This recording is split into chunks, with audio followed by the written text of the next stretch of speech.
Day 7 of the 40-Day Soul Fast by Dr. Cindy Trims. Today's chapter focuses on the power of healing. She shares a quote by C.S. Lewis which states, "Pain insists upon being attended to.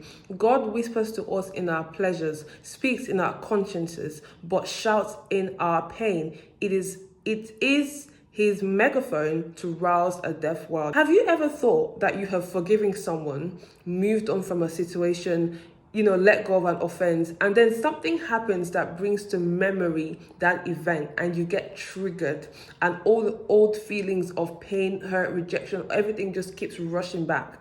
And in that moment, you're like, oh my God, I thought that I had gotten over this situation. Why is this feeling coming back? You really want to go in and ask questions, ask yourself reflective questions like, why is this happening? Why am I feeling this way? What about this memory has triggered me? Am I still angry at this person? Am I still feeling offended? And honestly, the best way to know, personally for me, would be asking God, because God is the one who sees all. He knows us. He knows our core. So if you're asking God, like, God, can you please bring this to light? I need to understand what's going on. He will. And when he does bring it to light, ask him to then heal you of these things. If in the past you have gone through lots of hurt, pain, no matter how bad your experiences have been in the past, let 2025 be the year that you begin to let it go. Because if I'm being quite honest with you, a lot of the times when some people love victimhood. Some people love to be I was the one I was betrayed, I was offended, this person did this to me,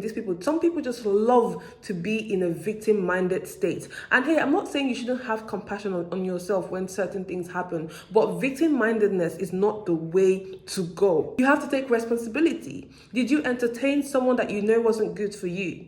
Did you let someone disrespect you even after you had communicated your boundaries? I am not downplaying your experiences, because your experiences are valid, but do not allow your experience dictate your life. Do not allow your experience dictate your present moment and your future. And Dr. Cindy Trim goes on to talk about wholeness in the subtext, and I'm just going to read what she says here. Wholeness is living in such a way that all facets and aspects of our lives are interrelated in a physically fit, nutritionally healthy, emotionally sound, spiritually congruent, socially moral, professionally ethical, mentally resilient, and financially adept way. And in this subtext, Dr. Cindy Trims is stressing the importance of taking responsibility for your actions. Stop blaming people. She states here, you can only be complete if your heart is not divided between blame and unforgiveness. But when you allow faith and forgiveness to liberate and heal your soul, you will be well on your way to living on the summit of wholeness. It's 2025. It's time to heal. Stop taking your past experiences. Yes, they happened. They've taught you a lesson. You now have that wisdom. But do not allow it to sabotage your future and present blessings, because you're still living in the past.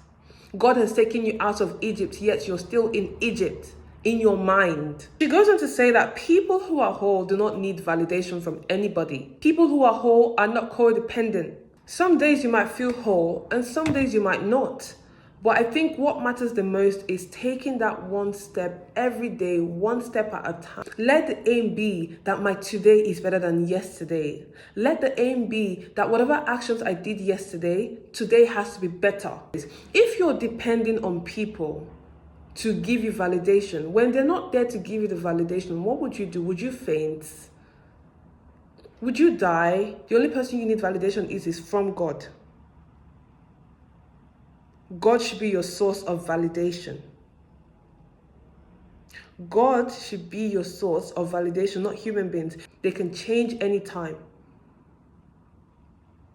The same people who praised Messiah were the same people who stoned him. The same people who love you today can be the same people who will turn their back on you. But in the meantime, it does not mean that you should be walking around being suspicious. Just love them. Love people. Because not everyone's going to hurt you. Not everyone's going to come for you. People are not out to get you.